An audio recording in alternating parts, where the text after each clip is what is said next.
नमस्कार दोस्तों। नमस्कार दोस्तों, उम्मीद करता हूँ आप सभी बिल्कुल ठीक होंगे और क्लास लेने के लिए आप सभी बिल्कुल तैयार होंगे। जितने ऐसे छात्र हैं क्लास में आ चुके हैं, आप सभी का हार्दिक स्वागत। फटाफट से बता दीजिए कितने ऐसे छात्र हैं जो क्लास में वर्तमान में उपस्थित हैं। देखने पर पता चलता है कि क्लास के अंदर सुमित दुबे, सोनी यादव, आशीष, रंजना यादव, पूनम यादव, दर्शिता, अक्षिता, आकांक्ष, सोनम, संजू, पूनम, अभिषेक, काफी सारे और भी छात्र आ चुके हैं। कैसे हैं आप लोग? चलिए, बहुत बेहतरीन तरीके से स्टार्ट करते हैं क्लास को। बढ़िया एकदम। ये कुछ चल रहा था आपकी लास्ट क्लास में, और लास्ट क्लास में हम डिस्कशन में यहाँ पहुंच चुके थे शिमला समझौते पर।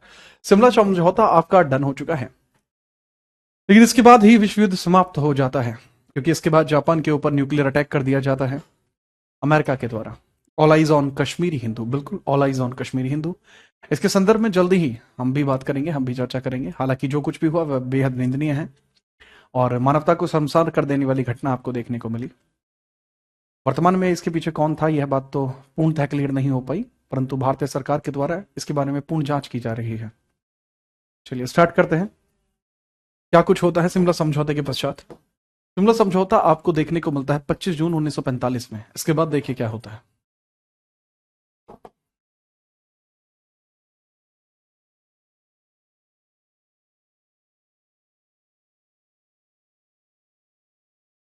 देखते हैं, चलिए।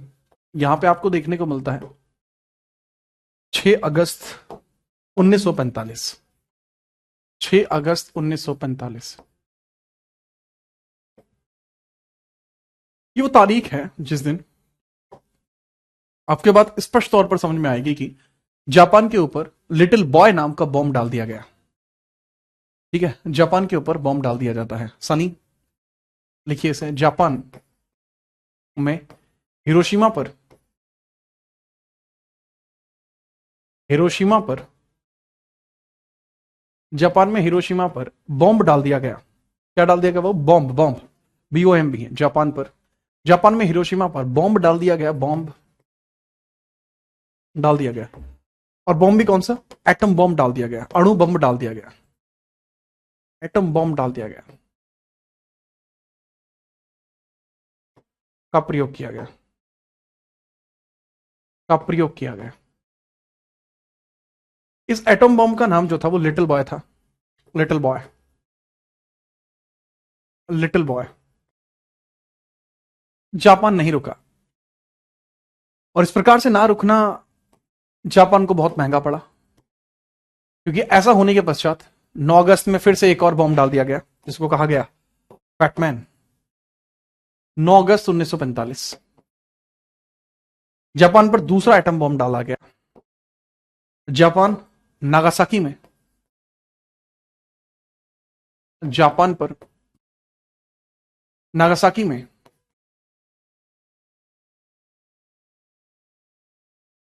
नागासाकी में दूसरा एटम बॉम्ब डाल दिया गया। सेकंड एटम बॉम्ब डाल दिया गया, एटम बॉम्ब डाल दिया गया। तो जो सेकंड एटम बॉम्ब डाला गया है, इसका नाम क्या था? फैटमैन। फैटमैन। यह घटना किसकी थी? यह घटना किसकी थी? दरअसल यह जो घटना है, इस घटना को आप याद रखेंगे कि यह घटना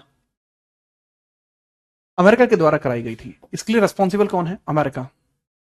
अमेरिका, पूरा नाम इसका United states of America. United states of America के द्वारा एक ऑपरेशन चलाया जा रहा था, जिसको किस नाम से जाना जाता है? Operation Manhattan. Operation Manhattan. Operation Manhattan के चलते ये सारा कुछ मैटर हुआ। क्या है बाबू? ऑपरेशन का नाम क्या था? Operation Manhattan.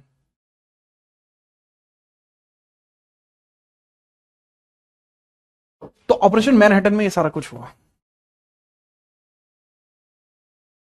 इस ऑपरेशन मैनहट्टन के अध्यक्ष कौन थे? अध्यक्ष कौन थे? Robert Oppenheimer. Robert Oppenheimer. Oppenheimer. Recently आपने एक मूवी भी देखी होगी रॉबर्ट ओपनहाइमर, जो क्रिस्टोफर नोलन के द्वारा बनाई गई है। वो भी यहीं पर आपको देखने को मिलेगा। जी हाँ, बात को समझने का प्रयत्न करना। कि यह सब कुछ होने के बाद जापान इन द एंड घुटने तो टेक ही देने थे, घुटने तो टेक ही देने थे। जब इतनी बड़ी संख्या में कैजुअलिटीज होती हैं तो कोई भी अच्छे से अच्छा देश भी युद्ध विराम की घोषणा कर देता है। वही जापान ने किया। इसके पश्चात जापान के द्वारा युद्ध विराम की घोषणा की जाती है। वो समय था 1945 15 अगस्त। आपको याद रखना है कि इसी के बाद 1945 में 15 अगस्त में 1945 15 अगस्त 1945 15 अगस्त 1945 15 अगस्त 1945 15 अगस्त 1945 को क्या किया जाता है बताइए। तो इसके पश्चात 15 अगस्त 1945 में बहुत ही स्पेसिफिक सा कार्य किया जाएगा, आपको वह याद रखना चाहिए। बताइए क्या किया गया सर। 15 अगस्त 1945 में जापान युद्ध विराम की घोषणा करता है। जापान युद्ध विराम की घोषणा करता है। युद्ध विराम की घोषणा करता है। विराम की घोषणा करता है। घोषणा करता है। जापान युद्ध विराम की घोषणा करता है। Japan declared, Japan surrendered.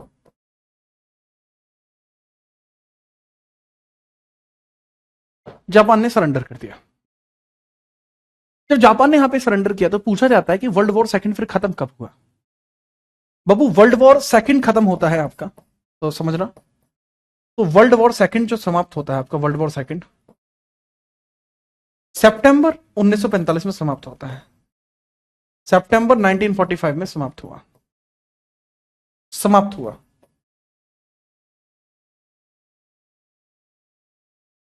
सितंबर 1945 में समाप्त हो जाता है।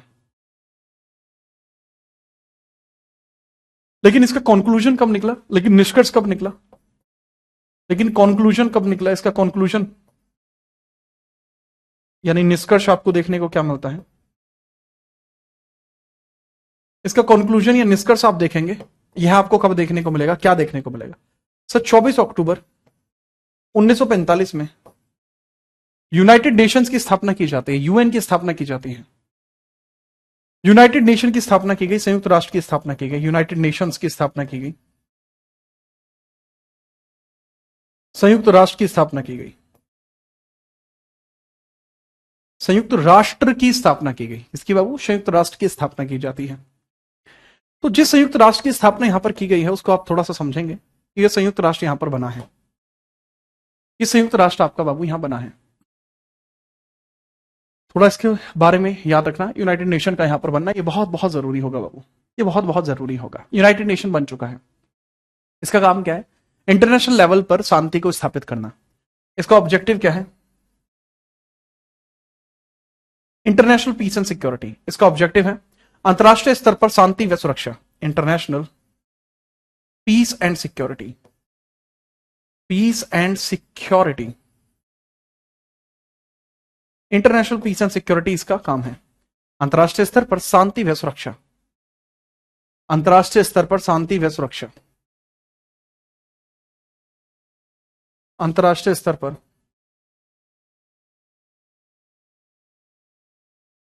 पर शांति व सुरक्षा, सुरक्षा,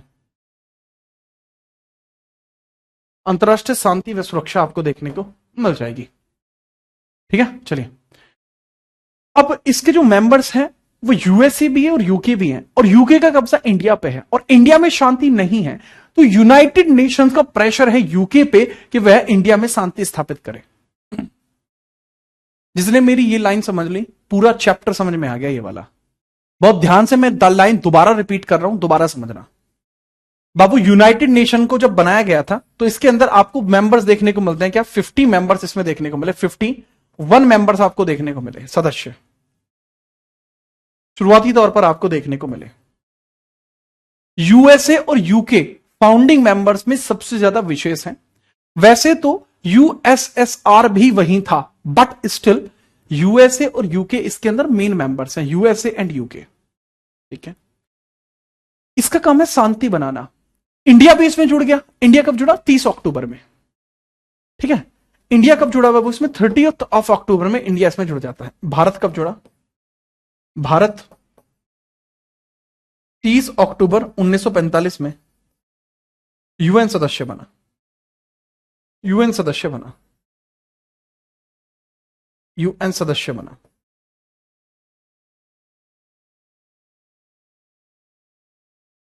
ठीक है, मेरे ख्याल से अब आपको थोड़ा समझ में आया हो, बहुत ध्यान से। मेरे भैया, यहां पर क्या है, यूनाइटेड नेशन का काम है शांति को स्थापित करना। यूएसए और यूके फाउंडिंग मेंबर है, तो उन पे ज्यादा प्रेशर है कि वो शांति स्थापित कराएं।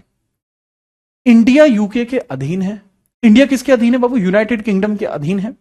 तो यूनाइटेड किंगडम पे प्रेशर है कि वो इंडिया में शांति स्थापित करे।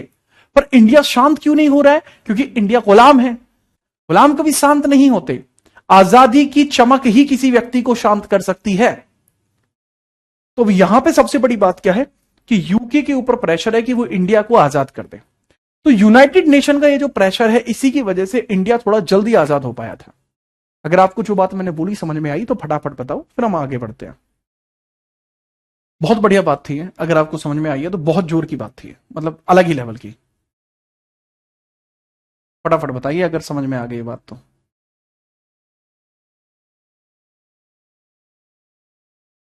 बताओ बाबू।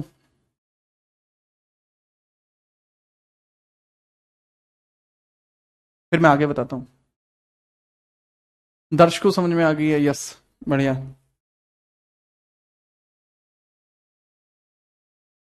तो शिमला समझौता क्यों हुआ था? क्योंकि वेवल प्लान के ऊपर डिस्कशन करना था, इसलिए शिमला समझौता हुआ। नमस्कार।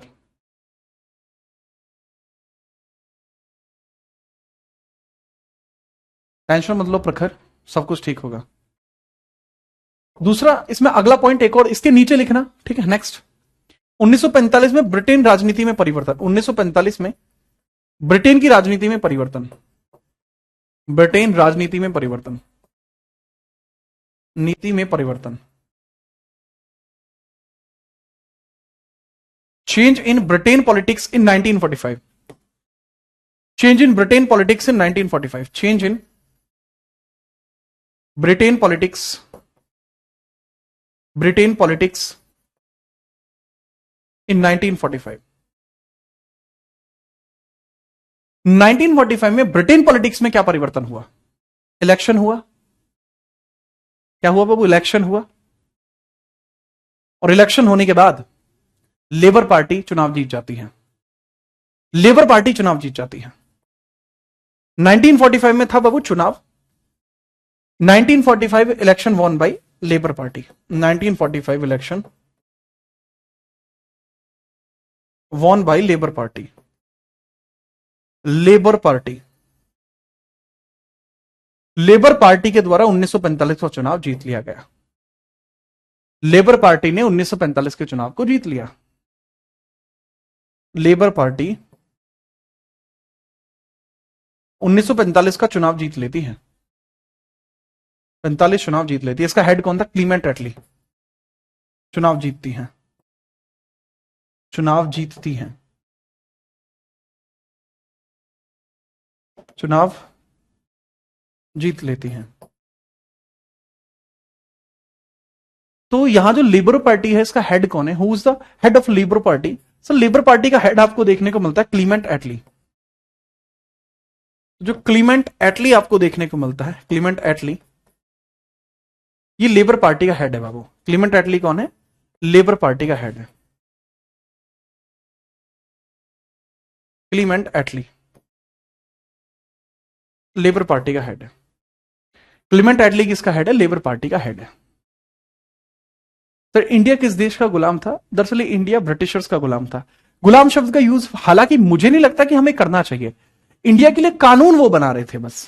गुलाम शब्द का यूज करने का मेरे ख्याल से कोई औचित्य नहीं है। फटाफट बताइए, आगे बढ़ते हैं।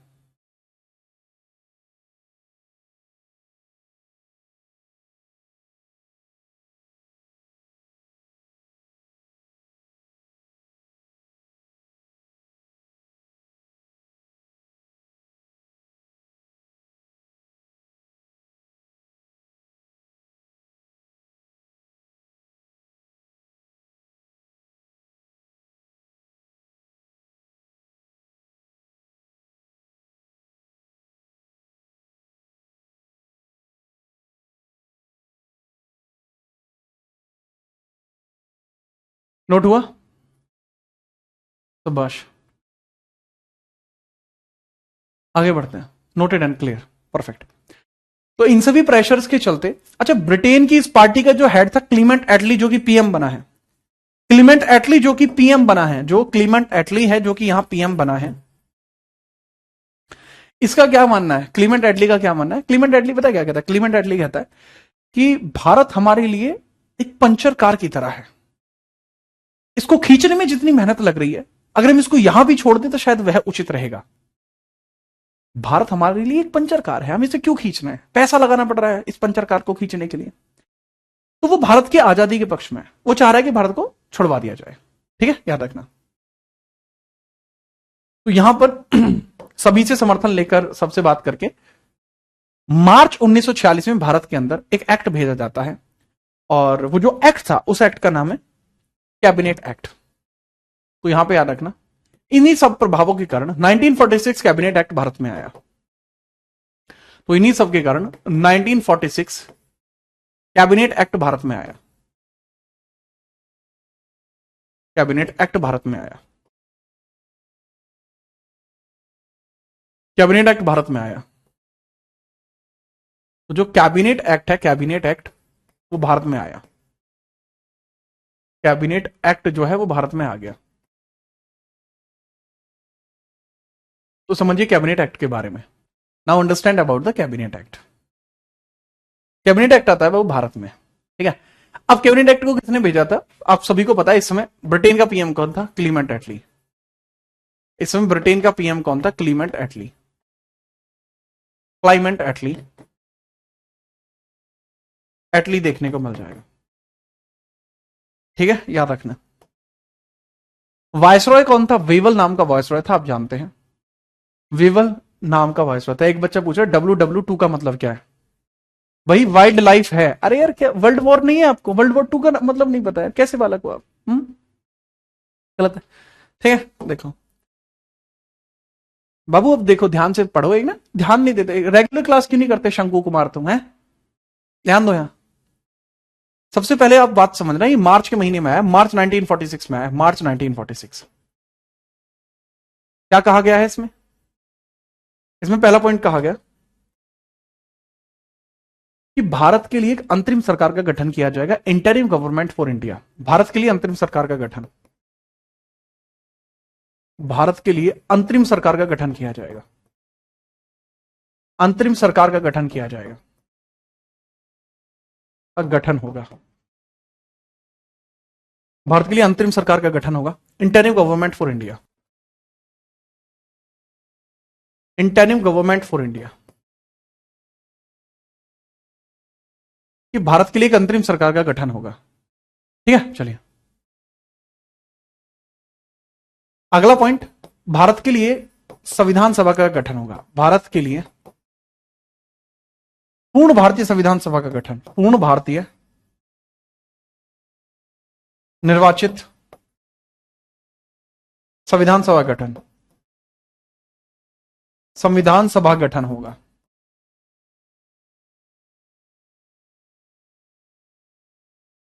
इसका मतलब क्या होगा बाबू? इसका मतलब क्या होगा समझिए। इसकी तारीख याद रखने की जरूरत नहीं, मार्च 1946 याद रखो, इतना बहुत होगा। मनमोहन कुमार जी, ठीक है। तो इसके लिए आप लिख सकते हैं complete elected, complete elected, complete elected constituent assembly, complete elected constituent assembly for India, complete elected constituent assembly for India यहां पर देखने को मिलेगी।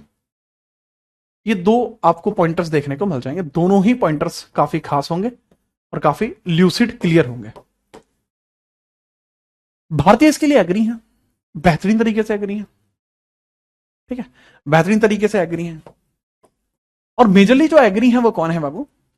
वो है Congress. Congress is agree, but Muslim League is not agree, क्योंकि इसमें बार बार टर्म यूज किया जा रहा है भारत के लिए, बार बार टर्म यूज किया जा रहा है भारत के लिए, भारत के लिए। तो जो मुस्लिम लीग है वो कह रही है कि यार हम इतने दिनों से पाकिस्तान मांग रहे हैं, तो मैं समझ में नहीं आ रही, हमें पाकिस्तान चाहिए। तो पाकिस्तान मिल नहीं पा रहा है, वो बार बार पाकिस्तान की मांग कर रहे हैं, पाकिस्तान मिल नहीं रहा है, तो वो लोग इससे नाराज हैं। तो इसको ऐसे लिखेंगे आप, कांग्रेस इसके लिए एग्री है, कांग्रेस इज एग्री, कांग्रेस इसके लिए सहमति देती है, कांग्रेस सहमत है पर मुस्लिम लीग सहमत नहीं है।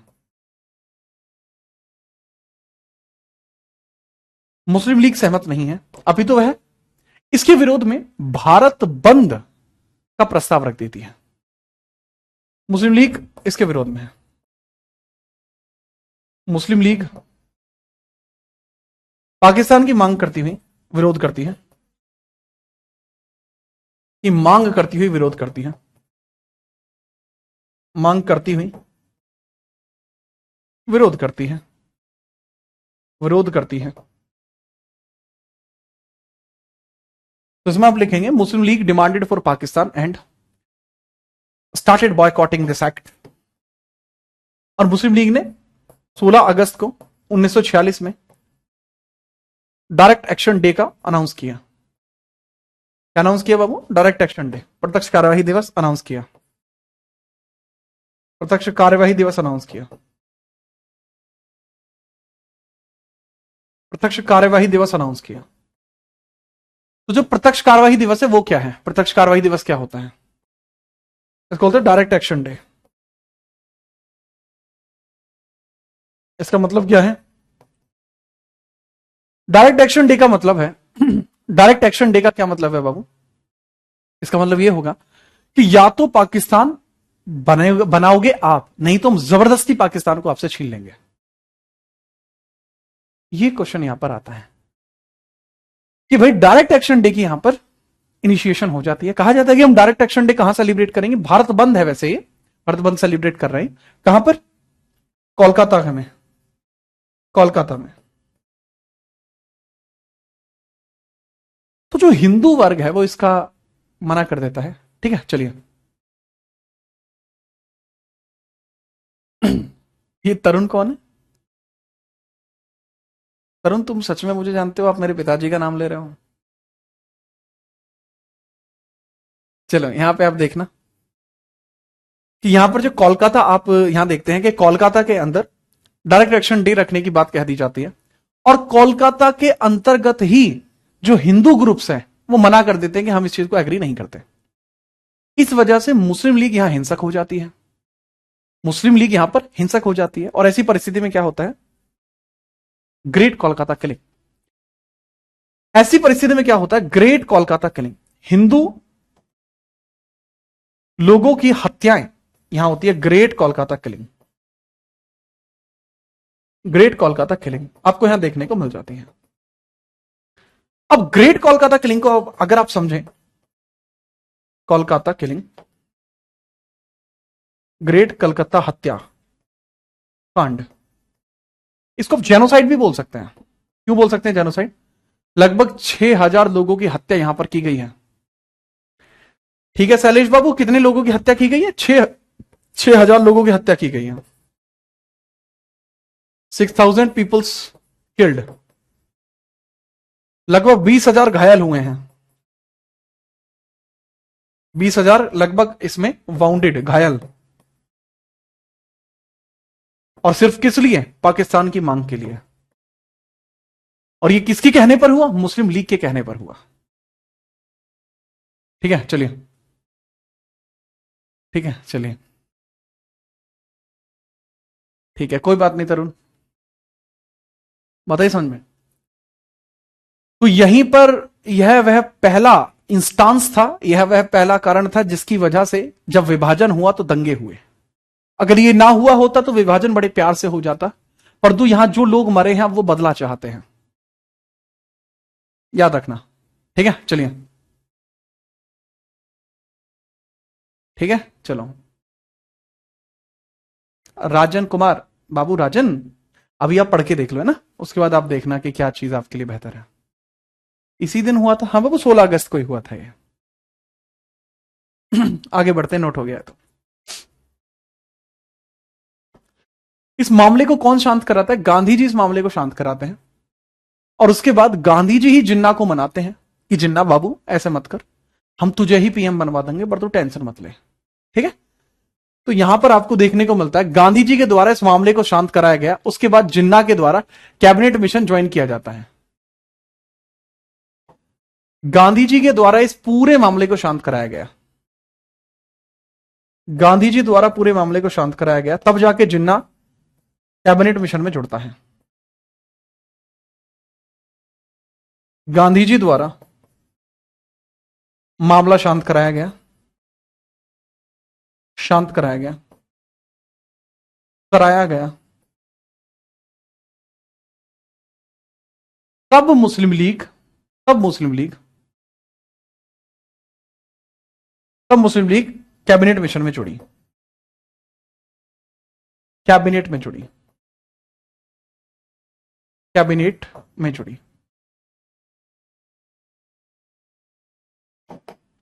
तब जाके मुस्लिम लीग मानी कि ठीक है हम कैबिनेट में जुड़ जाते हैं, अगर आप कह रहे हो ऐसा तो हम जुड़ जाते हैं। काइंडली इसको लिख लीजिए बाबू, क्या आपको लिखना है? Gandhi ji pacified the matter, M K Gandhi, Mohandas Karamchand Gandhi, pacify matter, pacify यानी शांत करना, pacify matter, then Muslim League joined the cabinet act, then Muslim League joined the cabinet act. तो आप इसको याद रखना, ये इस तरीके से आपका होता है। अगर आप इसको पूरा लिख लें तो बताइएगा, फिर हम आगे बढ़ते हैं। ठीक है, चलिए। ठीक है भाई तरुण, टेंशन को ना ले तुम। ठीक है, चलो आगे बढ़ते हैं, अगर आप ये नोट कर चुके हैं तो।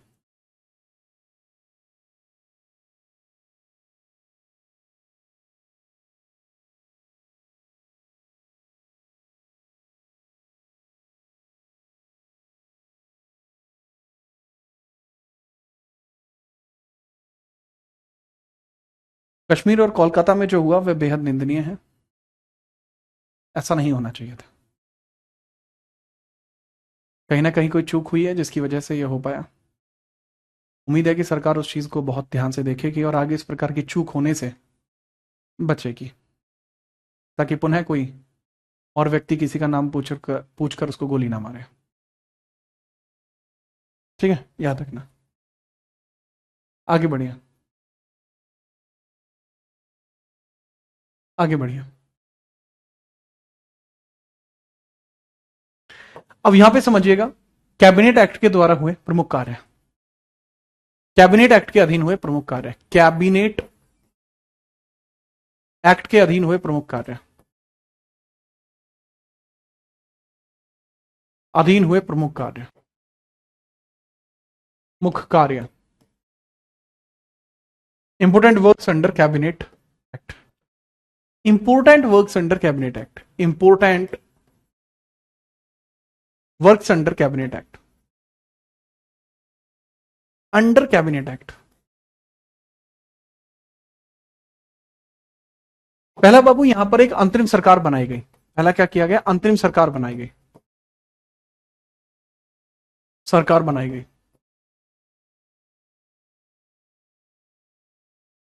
Formation of interim government, formation of interim government.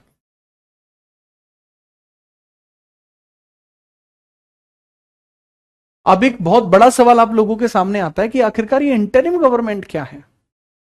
एक बहुत बड़ा सवाल आपके सामने आता है कि व्हाट इज इंटरिम गवर्नमेंट। समझिए, व्हाट इज इंटरिम गवर्नमेंट, आखिरकार इंटरिम गवर्नमेंट क्या है वो आप यहां से समझेंगे। इंटरिम गवर्नमेंट,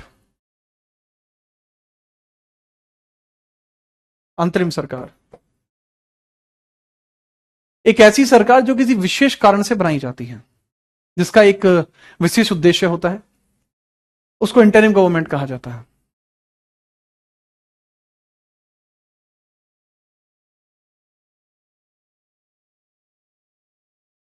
ऐसी सरकार जो निश्चित अवधि, जो निश्चित अवधि या कारण के लिए बनाई जाए, या कारण से, निश्चित अवधि या कारण से बने।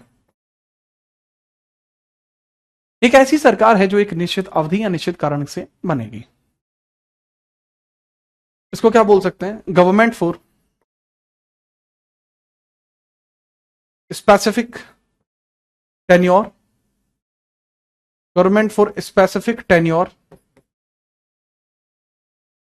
और टाइम, जिसका कोई एक विशेष समय हो या जिसका कोई एक विशेष कारण हो।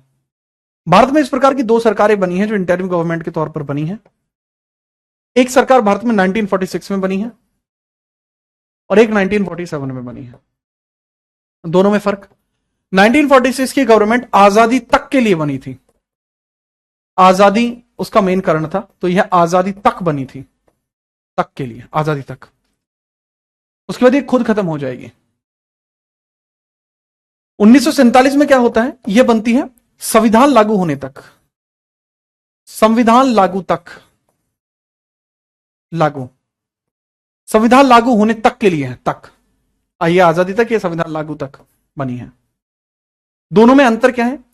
इसके अंदर आपको मुस्लिम लीग प्लस कांग्रेस भी देखने को मिलती है। इसमें कांग्रेस भी है, मुस्लिम लीग भी है, मुस्लिम लीग भी है, बट इसमें आपको ओनली कांग्रेस देखने को मिलेगी जो भारत को प्रदर्शित करेगी, ओनली कांग्रेस।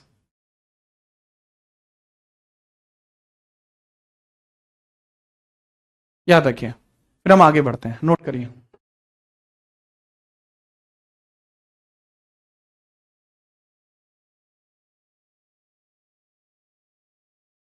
क्लास में एक अद्भुत कमेंट आता हुआ, कीर्ति चौहान का कमेंट है, कह रही है, नहीं, कीर्ति चौधरी है, कमेंट है कि यदि गॉडसे ने जिन्ना को मारा होता तो आज मैं लाहौर से आपकी क्लास ले रही होती। वाह।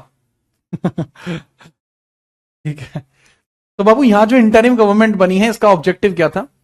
संविधान तक नहीं था, यह आजादी तक था, आजादी तक के लिए।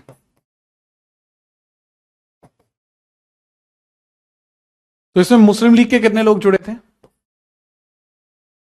इसमें मुस्लिम लीग के कितने लोग जुड़े हुए थे? मुस्लिम लीग के 5 लोग जुड़े हुए थे, अन्य कांग्रेस के थे, अन्य सभी कांग्रेस, अन्य सभी कांग्रेस के थे। यह याद रखना जरूरी है। जी हां, अध्यक्ष कौन था? विस्काउंट फेवल था। अध्यक्ष कौन था बाबू? अध्यक्ष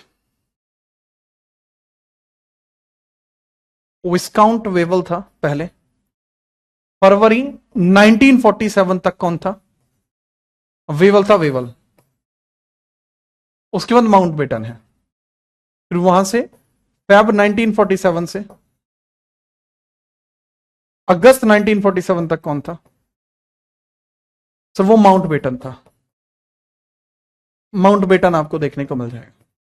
तो अब हम देखेंगे ये सरकार में कौन कौन थे, उनके बारे में देखेंगे।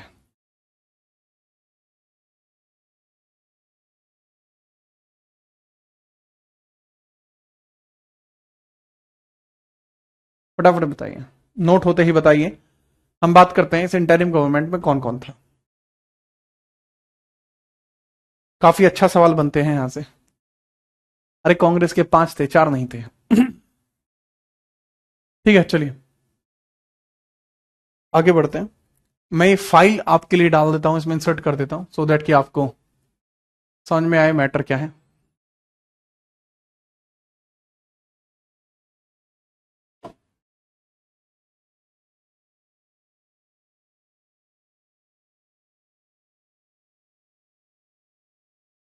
अरे वो पॉलिटी टू है ना, यहीं पे पड़ी है ना, SSC 2।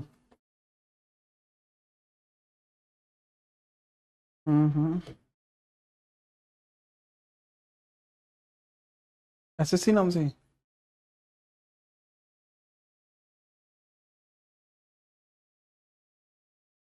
एंशियंट का है? नहीं, इसमें नहीं है, ये तो क्वेश्चन है। लोकल डिस्क डी में टिल जनवरी 25 यही है। ये कब बना है? 24। ये रही।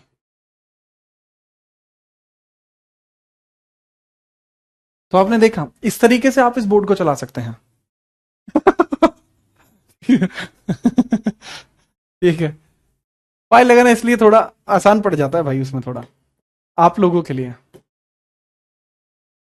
ये टेबल आप बना लेंगे जिससे कि आपको आसानी हो जाएगी थोड़ी सी। ये आपका सिलेबस है जो हम ओवरऑल कवर कर रहे हैं। तो इस सिलेबस में हम कहाँ चल रहे हैं ये आपको पता होगा कि हम अभी संविधान सभा पे पहुंचने वाले हैं। अगला चैप्टर हमारा यहाँ पे पहुंच जाएगा।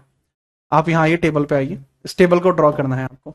यह वो अंतरिम सरकार है जिसके बारे में अभी मैंने बात की, अंतरिम सरकार ऑफ 1946। ठीक है, अध्यक्ष वगैरह के बारे में मैंने आपको बता दिया और बहुत बेहतरीन तरीके से आपको यह देखने को मिल जाएंगे। जैसे इसके अंदर आपको जो उपाध्यक्ष देखने को मिलेंगे, उपाध्यक्ष, उपाध्यक्ष foreign matters and Commonwealth matters, वो आपको यहां देखने को मिल जाएंगे। कौन, अगर मैं बात करूं चेयरमैन, कौन आपको देखने को मिल जाएंगे? चेयरमैन आपको दिखाई दे रहा है, शुरुआत में विस्काउंट वेवल है, देन माउंट पेटन है। ठीक है, चलिए नेक्स्ट है आपका होम मिनिस्ट्री, होम मिनिस्ट्री। इसके अलावा information and broadcasting, information and broadcasting, broadcasting आपको यहां देखने को मिल जाएगी। फूड एंड एग्रीकल्चर, एग्रीकल्चर आपको यहां देखने को मिल जाएगा। कॉमर्स आपको यहां देखने को मिल जाएगी। डिफेंस आपको यहां देखने को मिल जाएगा, डिफेंस। फाइनेंस आपको यहां देखने को मिल जाएगा लियाकत के पास। शिक्षा, एजुकेशन आपको देखने को मिल जाएगी सी राजगोपालाचारी के पास। मुस्लिम लीग के मेंबर्स की बात करूं, सबसे पहले कॉमर्स मिनिस्ट्री मुस्लिम लीग के पास थी। फाइनेंस मिनिस्ट्री लियाकत अली, आगे चल के पाकिस्तान का पीएम भी बनेगा, ये यहां पर है, नोट करिए इसको। सारे नाम नोट होने चाहिए फटाफट।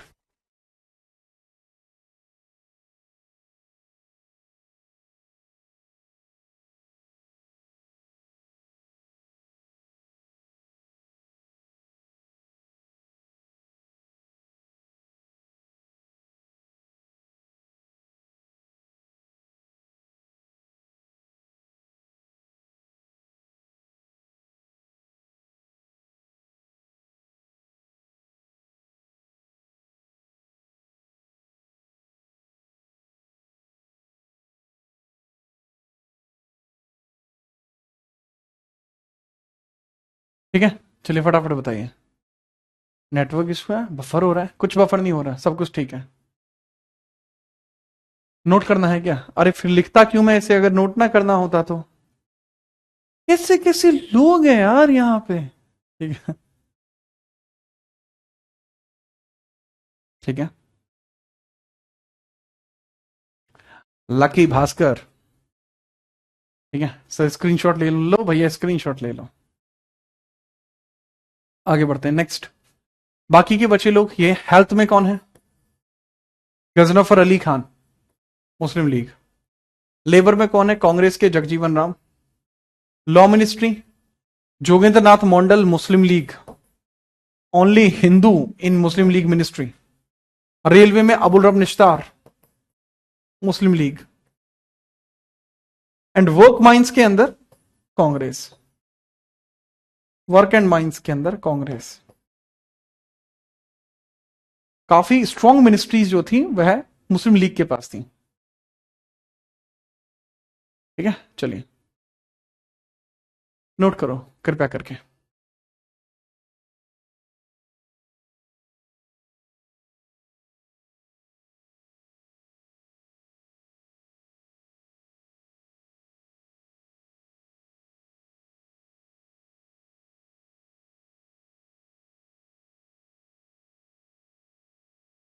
नोट हुई बात?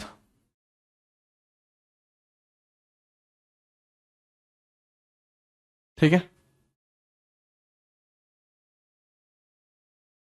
आगे बढ़ते हैं। इसके बाद देखिए, अब बनती है भारत की संविधान सभा। अब भारत की संविधान सभा बनती है, उसके बारे में हम बात करेंगे। इस एक्ट के आधार पर ही भारत की संविधान सभा बनी है। तो यहां पे देखिएगा, इसी एक्ट के आधार पर भारत की संविधान सभा बनी है। कॉन्स्टिट्यूएंट असेंबली 1946 कैबिनेट के बेसिस पर ही बनी है। 1946 के कैबिनेट मिशन के आधार पर बनी, एक्ट के आधार पर बनी।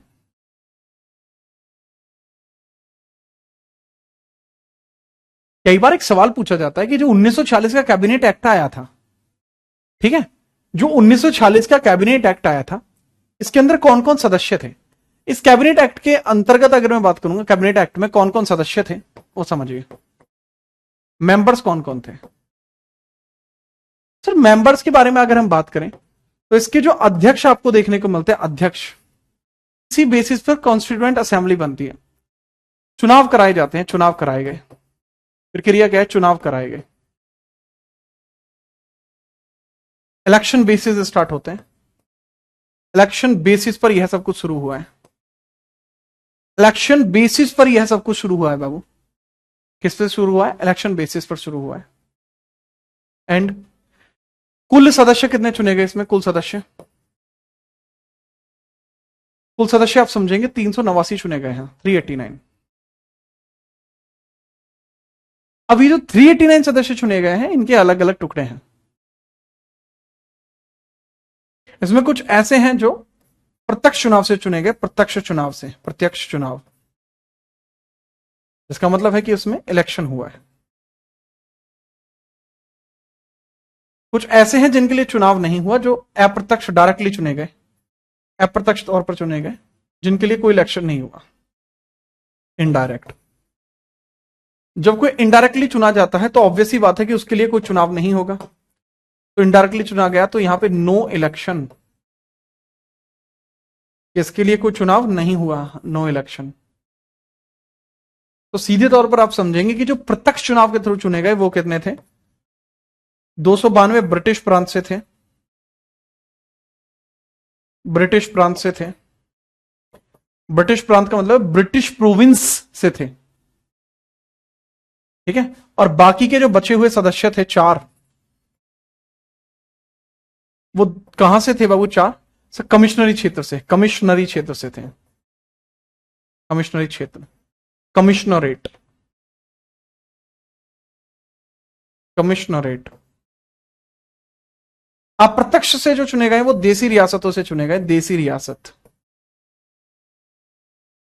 प्रिंसली स्टेट से चुने गए हैं, प्रिंसली स्टेट से चुने गए हैं। अब बात को समझना बाबू, इसमें ये कितने चुने गए? ये 93 चुने गए हैं, 93। तो चुनाव कितने लोगों के लिए? कुर्ग कर्नाटक, कुर्ग कर्नाटक, अजमेर राजस्थान, अजमेर राजस्थान, दिल्ली दिल्ली में है, बलूचिस्तान राजस्थान में है, बलूचिस्तान पाकिस्तान में है, बलूचिस्तान पाकिस्तान में। हिंदी और इंग्लिश दोनों में नाम सेम रहेंगे, आप लिख सकते हैं, ठीक है। तो इलेक्शन कितने लोगों के लिए हुआ है? सर इलेक्शन हुआ है इतने लोगों के लिए, यानी इलेक्शन हुआ है 296 लोगों के लिए। तो कई बार पूछा जा सकता है कि इसके अंदर जिन 296 लोगों के लिए चुनाव हुए हैं, जिन 296 लोगों के लिए चुनाव हुए हैं, इनके बारे में कृपया करके बताइए, इसमें कौन सा किस पार्टी से चुना गया? तो चुनाव कितने लोगों के लिए हुए? चुनाव, इलेक्शन कितने, इलेक्ट कितने लोग हुए? इलेक्ट 296। तो कई बार पूछा जाएगा आपसे कि इसमें कांग्रेस के कितने लोग हैं? तो बाबू कांग्रेस के लोग हैं 208, कांग्रेस के हैं 208। मुस्लिम लीग के कितने हैं? मुस्लिम लीग के, मुस्लिम लीग के कितने हैं बाबू? 73। और बाकी के कौन है? अदर पार्टीज हैं, अदर, अदर कितनी है? 15। अदर पार्टीज हैं वो 15। ये कुछ इस प्रकार से बातें बनती हैं। मुझे नहीं लगता कि आपको कोई इसमें दिक्कत रही होगी। दिक्कत रही है तो बताओ। अरे मुझे पता है अटक रही है क्लास, इंटरनेट का इशू है, ठीक है। चलो पहले आप इसे नोट कर लीजिए, आज के लिए क्लास इतनी ही रहेगी, बाकी की जो बातें होंगी वो अगली क्लास में हम देखेंगे। फिलहाल के लिए इतना नोट कर लीजिए, ठीक है। चलिए सर आपका नाम क्या? मेरा नाम आपकी सफलता है, ठीक है, टेंशन मत लो, आराम से पढ़ो।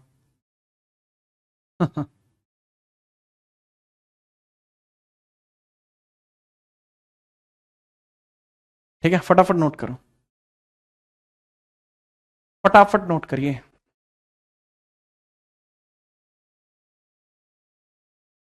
जब नोट कर लें तो बता देंगे, कोई डाउट है तो डाउट पूछ लेंगे। और अगली क्लास में जब हम आएंगे तो इससे आगे की चर्चा करेंगे। अब बहुत सारे बच्चों को होगा सर आपने ये नहीं बताया इसमें 15 स्त्री थी, ये नहीं बताया 26 एससी के थे, ये नहीं बताया 33 एसटी के थे। बाबू ये चैप्टर अलग है, उसमें हम अलग पढ़ते हैं, ठीक है। यह चैप्टर अलग है, वो चैप्टर अलग है। यूट्यूब चैनल का नाम क्या है? मेरे यूट्यूब चैनल का नाम जीत राणा जीएस है, आप देख सकते हैं, जीत राणा। ठीक है, चलो, बड़ा अच्छा लगा मुझे। ठीक है, चलो